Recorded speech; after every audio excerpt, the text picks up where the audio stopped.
বাগেরহাটের রামপালে একটি বিয়ের অনুষ্ঠান থেকে নিজ বাড়ি ফেরার পথে মোংলা খুলনা মহাসড়কে নৌবাহিনীর বাস ও যাত্রীবাহী মাইক্রোবাসের মুখোমুখি সংঘর্ষে বিএনপি নেতা আব্দুর রাজ্জাক ও তার পরিবারের 7 সদস্য সহ 14 জনের মৃত্যু হয়েছে। ছেলেকে বিয়ে দিয়ে নববধূকে সাথে নিয়ে বাড়ি ফেরার পথে এ মর্মান্তিক দুর্ঘটনা ঘটে। এ ঘটনায় ছেলে ও নববধূরও মৃত্যু হয়েছে। একই পরিবারের 12 জনের মৃত্যুতে এলাকায় শোকের ছায়া নেমে এসেছে। বৃহস্পতিবার 12 মার্চ বিকেল 4টায় মোংলা খুলনা মহাসড়কের বেলাই ব্রিজ এলাকায় বাংলাদেশ নৌবাহিনীর একটি বাস ও যাত্রীবাহী একটি মাইক্রোবাসের মধ্যে মুখোমুখি সংঘর্ষে এ দুর্ঘটনা ঘটে। স্থানীয়রা জানান, দ্রুত গতিতে চলাচলের সময় দুইটি যানবাহনের মধ্যে সংঘর্ষ হলে মাইক্রোবাসটি দুমড়ে মুচড়ে যায় এবং হতাহতের ঘটনা ঘটে।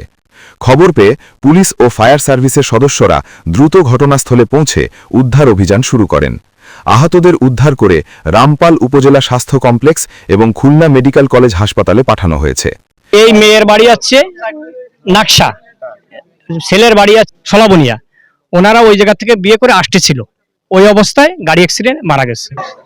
ওইখান থেকে বিয়ে করে ফিরে আসার সময় রামপাল ওই যে ব্রিজের ওখানে অ্যাক্সিডেন্ট হয়েছে। সবাই পরিবারে সবাই শেষ, আমার পরিবারে সব শেষ। ভাইয়ের ফোনে জানতে পারছি যে আমার আপন চাচির বোনের পুরো ফ্যামিলি ধরে 13 জন মারা গেছে এবং আমার ভাইয়া নেটে দেখলাম রক্ত খুঁজছে, তখন ভাবছি অন্য কেউ হয়তোবা। পরে কিছুক্ষণ বাদে জানতে পারছি যে আমার খালা আঞ্জু খালার পুরো ফ্যামিলি ধরে মারা গেছে এবং তারা নাকি বরযাত্রী যাচ্ছিল সেখানে। আমি জানছি যে আমার ননদ মারা গেছে, চিকিৎসাধীন অবস্থায় তিনি মারা গেছে। আর ননদের পত্নী ছিল, তার বর পক্ষের কয়েকজন ছিল, পত্নীর নানিও ছিল, না দাদি নানি 2 জন ছিল আর কি। এইভাবে আর কি 17 জন ছিল। নিহতরা হলেন মোংলা উপজেলার 8 নং ওয়ার্ড বিএনপির সাবেক সভাপতি আব্দুর রাজ্জাক, তার ছেলে বরসাব্বির, নববধূ মার্জিয়া আক্তার মিতুর নানি আনোয়ারা বেগম, রাজ্জাকের মেয়ে লামিয়া, রাজ্জাকের স্ত্রী আঞ্জুমারা বেগম, রাজ্জাকের আরেক পুত্রবধূ পুতুলের ছেলে আলিশ, রাজ্জাকের মেয়ে ঐশী, ঐমির স্বামী সামিউল, ইরান, ইব্রাহিম সানি, মাইক্রোচালক নাইম এবং অজ্ঞাত একজন।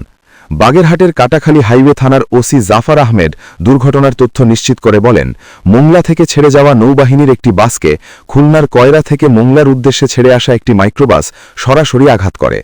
এ সময় মাইক্রোবাসটি দুমড়ে মুচড়ে যায়। আহতদের দ্রুত রামপাল স্বাস্থ্য কমপ্লেক্সে নিয়ে গেলে 4 জনকে মৃত্যু ঘোষণা করে। গুরুতর আহত 11 জনকে খুলনা মেডিকেল কলেজ হাসপাতালে পাঠানো হয়। রামপাল উপজেলা কমপ্লেক্সের চিকিৎসক ডাক্তার রাজেশ জানান, সেখানে 4টি লাশ রয়েছে, কয়েকজন আহত সেখানে ভর্তি রয়েছে। খুলনা মেডিকেল কলেজ হসপিটালের জরুরি বিভাগের চিকিৎসক মেহনাজ মোশাররফ জানান, প্রথমে আমরা একই পরিবারের 7 জনের লাশ পেয়েছি, এরপর আরও 2 জনকে মৃত্যু অবস্থায় হাসপাতালে আনা হয়। দুর্ঘটনায় গুরুতর আহত 2 জনের মধ্যে একজন চিকিৎসাধীন অবস্থায় মারা গেছেন।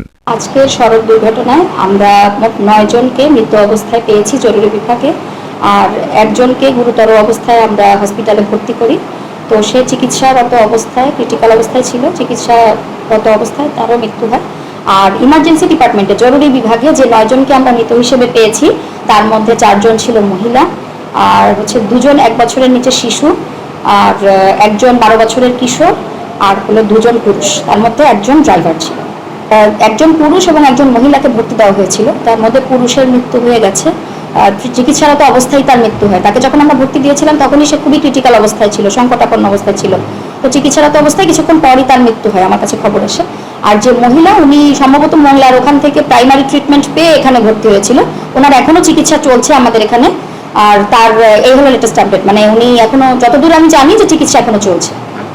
নিহত রাজ্জাক মোংলা উপজেলার 8 নং ওয়ার্ড বিএনপির সভাপতি ছিলেন। তিনি তার ছোট ছেলে সাব্বিরকে খুলনার কয়রা উপজেলার নাকশা গ্রামের মার্জিয়া আক্তার মিতুর সাথে বিয়ে দিয়ে নববধূ সহ পরিবার নিয়ে মোংলায় ফিরছিলেন। ডেস্ক রিপোর্ট, বাংলার গেজেট।